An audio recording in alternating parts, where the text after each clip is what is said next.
Olá, mais um ABMed no ar, trazendo um conteúdo exclusivo para você que está aí nos assistindo hoje no YouTube. Hoje o tema é muito interessante, não percam, assistam esse vídeo até o final, pois nós vamos falar sobre corticoide nas várias especialidades médicas a nível de emergência. Então olha só, a gente vai falar sobre 9 usos de corticoide em situações de emergência. Então nas várias situações de emergência que a gente se depara, a gente pode utilizar corticoide. Quais? Tipos diferentes. A gente pode utilizar betametasona, metilprednisolona, podemos utilizar dexametasona, hidrocortisona, prednisona. Então existem vários tipos diferentes de corticoide, com várias maneiras de se utilizar diferentes, que podem ser utilizados em cada tipo de emergência de especialidade. Neurológica, endocrinológica, obstétrica, infectológica, então por aí vai.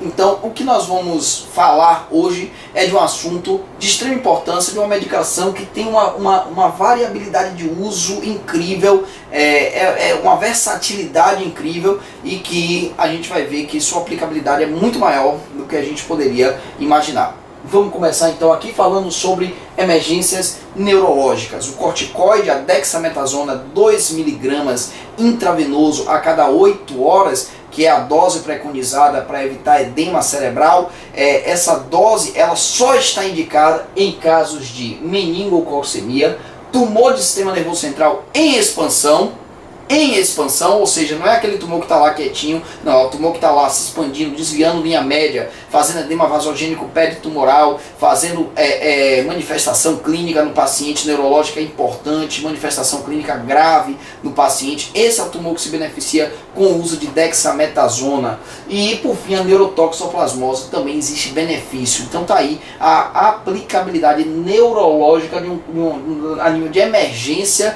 de um corticoide. É importante a gente saber que normalmente a gente usa muito corticoide e dexametasona para dor radicular. Em nenhum consenso você vai ver isso.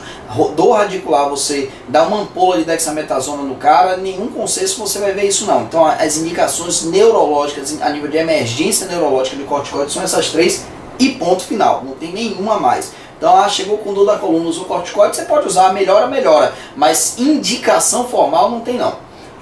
Pulando agora para o uso número 2, uso em emergências endocrinológicas, a gente pode utilizar a hidrocortisona 100 mg intravenosa a cada 8 horas no caso de tireotoxicose, que é a manifestação mais grave de um hipertireoidismo. Então, hidrocortisona na tireotoxicose, podemos também utilizar hidrocortisona no coma mixedematoso, que é a manifestação mais grave do hipotireoidismo. Mas lembrem-se que aqui a hidrocortisona na tireotoxicose é 100 mg a cada 8 em 8 horas intravenosa.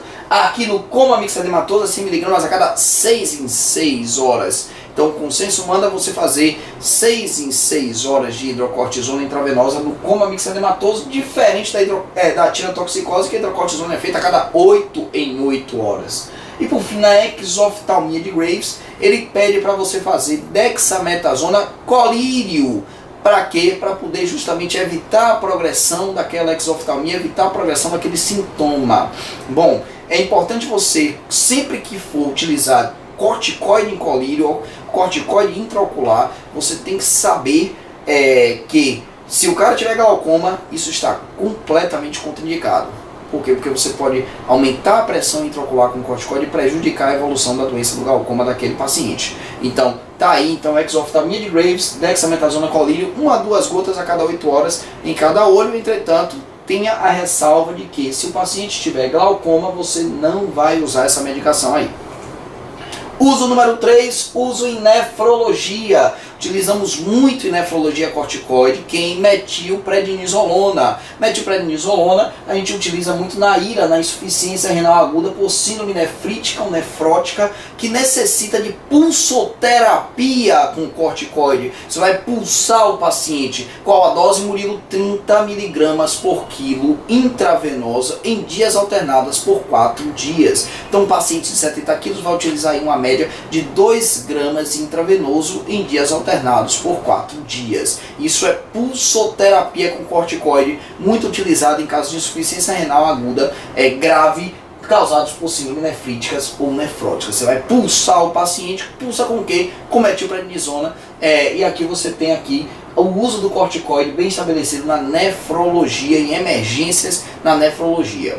Passando para o uso número 4, em casos de edema agudo de glote, uma emergência de vias aéreas superiores, uma emergência angustiante de vias aéreas superiores, onde você pode utilizar aqui 500 mg de hidrocortisona intravenosa, 500 mg de hidrocortisona intravenosa de ataque e manutenção de 100 a 200 mg a cada 8 horas de hidrocortisona. Então, o edema agudo de glote se beneficiando aí do uso de corticoide.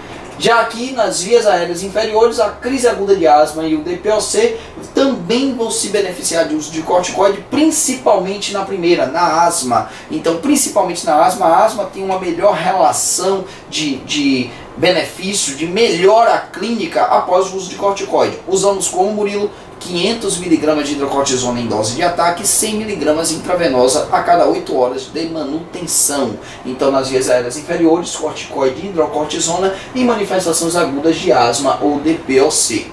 Bom, falando agora sobre o uso número 6, estamos chegando ao nosso final, já estamos no número 6, faltam mais 3 para a gente acabar, e o número 6 fala sobre infectologia. Então, o consenso, o último Surviving de Sepsis de 2016 preconiza o uso de hidrocortisona 100 mg de 8 em 8 horas para choque séptico refratário. Então, choque séptico refratário tem indicação de hidrocortisona a cada 8 em 8 horas, intravenosa, 100 mg dessa doença. Então, na infectologia, corticoide marcando presença aí firme e forte. Apesar de aqui na infectologia, eu vou fazer essa ressalva porque é importante, o nível de evidência de corticoidioterapia para benefício é um nível de evidência razoável, não é um nível de evidência bom não, é um nível de evidência razoável. Mas o Surviving, o último consenso de sepsis, traz e a gente acaba utilizando em choque séptico refratário hidrocortisona para poder tentar tratar esse paciente aí, melhorar esse paciente. Ele é mais utilizado por um princípio de plausibilidade biológica do que por nível de evidência, por assim dizer, por melhora clínica comprovada.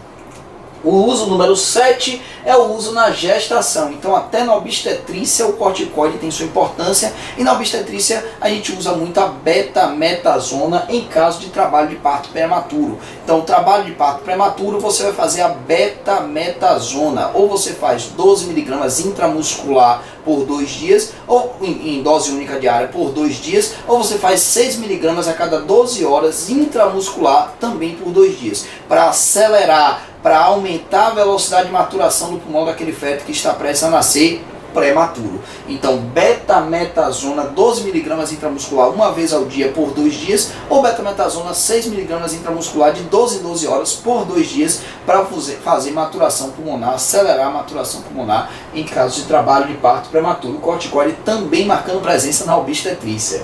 E agora nós vamos para a gastroenterologia. Eu pensei muito antes de botar esse slide aqui, porque os gastros não gostam muito que a gente use não, mas está aí. Tem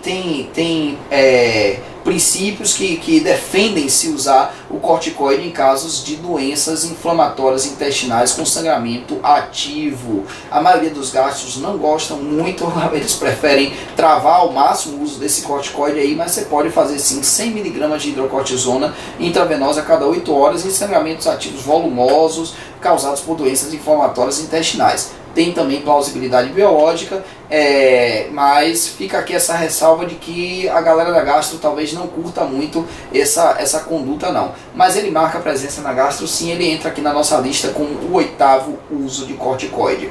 E por fim, o 9º e último uso de corticoide, eu já falei disso aqui inclusive, é na oncologia. Síndrome da compressão medular. Se você não assistiu o vídeo da síndrome da compressão medular, esse vídeo chama-se Emergências Oncológicas. Eu vou deixar aqui na descrição esse vídeo, você acessa depois e assiste lá, que eu vou estar falando mais sobre síndrome da compressão medular. E aqui também se usa corticoide para se tratar a síndrome da compressão medular. Normalmente o corticoide utilizado é dexametasona em uma dose um pouco maior. A gente usa 10 mg intravenosa de dose de ataque e 2 mg intravenosa a cada 12 horas de dose de manutenção. Então 10 mg intravenosa de ataque e 2 mg a cada 12 horas para a dose de manutenção. Isso porque a síndrome de compressão medular é extremamente agressiva e pode levar a paraplegia permanente se não tratado imediatamente. Normalmente a gente faz muita descompressão cirúrgica para poder tratamento definitivo, mas o corticoide segura até você não ter o tratamento cirúrgico definitivo com descompressão cirúrgica. Bom, então tá aqui os 9 usos de corticoide em 9 sistemas completamente diferentes. Espero que vocês tenham gostado do vídeo. Se gostaram do vídeo, dá o likezinho, compartilha com os amigos e até o próximo vídeo da ABMed.